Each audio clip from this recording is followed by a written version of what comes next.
man named Francis, you say thank you.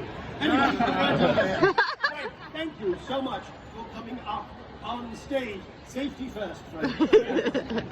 Frank, as my new friend, I feel like we should get to know each other a little bit. For example, Frank, I love carnivals. How about you, Frank? You enjoy carnivals?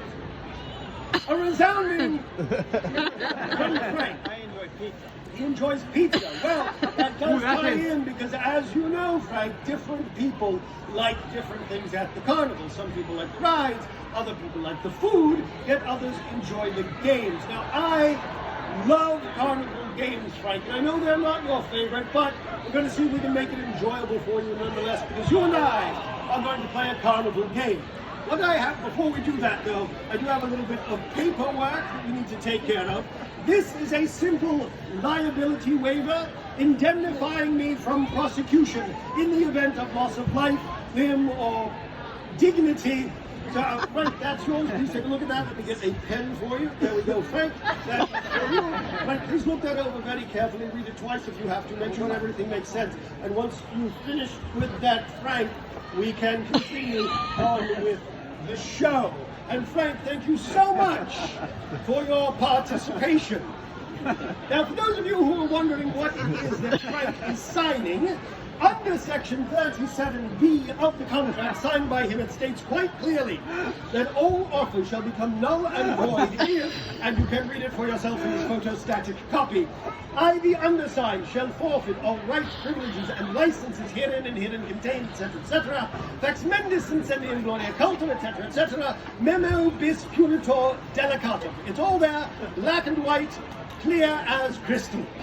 Now, Frank, if you've had enough time to look that over, if you're all finished with that, Frank, that's great. I'll go ahead and get that back from you and we can play the game.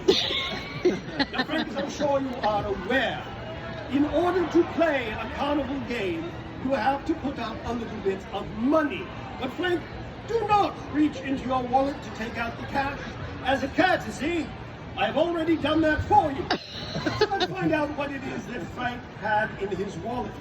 We've got 1, 2, 3, 4, 5 singles. Apparently, Frank is very enthusiastic about helping young women put themselves through college.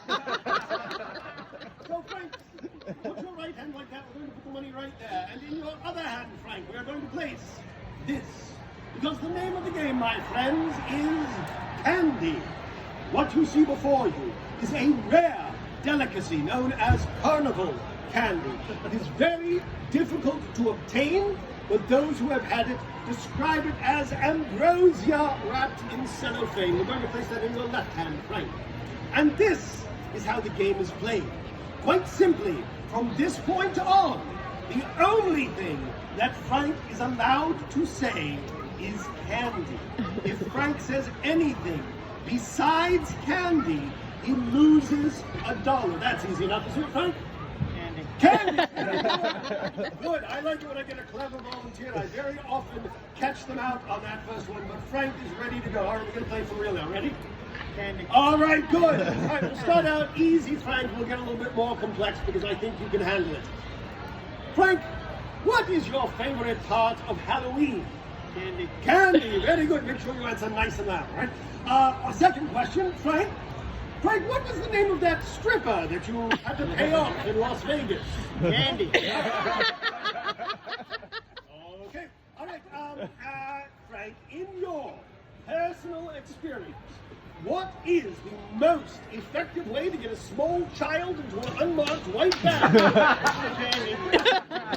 Dude, it's only $1. You kind of threw yourself under the bus there. I appreciate your dedication to the rules. Are you sure you haven't done this before? Candy. Oh, Frank.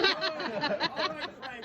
You are definitely winning the game. So here's what we're going to do. Since you play it so well, I'm going to give you the opportunity to double your money.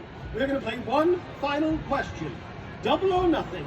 Frank, if you get it right, you leave the stage with not $5, but $10. If you get it wrong, though, Frank, you leave with no money whatsoever. So, Frank, champion of the candy game, focus in. Here we go. Final question. Frank, what would you rather keep? This $5 or that candy? Candy. All right, Frank. Frank, that candy's yours to keep. You were terrific. Let's have a nice round of applause for my friend Frank.